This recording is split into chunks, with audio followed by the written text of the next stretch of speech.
Life can feel at times for all of us like a dead end.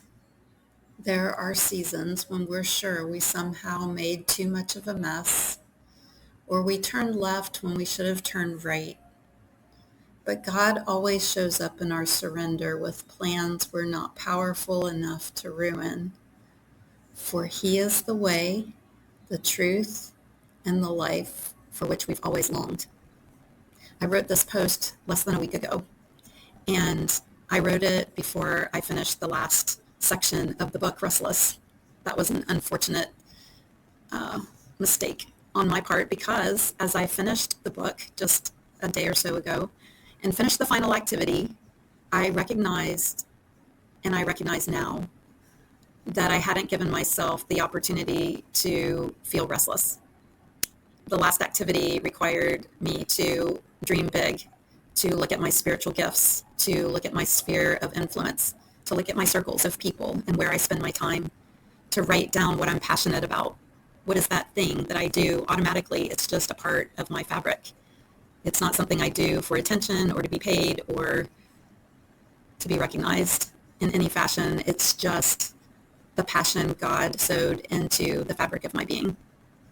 And as I completed that task, I have to confess, this is a true confession, that I have a big dream stuffed way down under the surface of my heart and the surface of my mind even. I stuffed it way far down so that I wouldn't have to live discouraged or feeling disqualified or feeling like that was just something I made up in my imagination.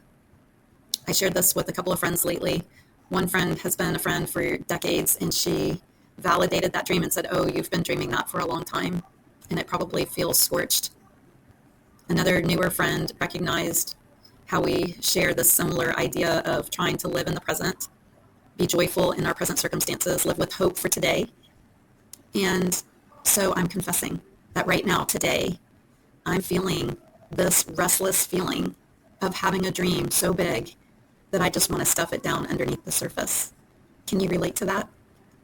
All I can do with this dream, as I did, as I completed the book, I wrote it all out. I drew pictures of it. I talked to God about it. I cried with God about it and told him it wasn't fair, that I needed to resurface this big dream that's just not feeling very fair. Because in my self-protection, I tucked it way deep down so as not to feel the disappointment of a dream not come true. Can you relate? Maybe today we both need to just confess what is going on in our heart, in our mind, how it feels, tell Jesus everything, tattle to him. And what I'm doing is I'm taking this big dream that's been resurfaced and is really hurting right now.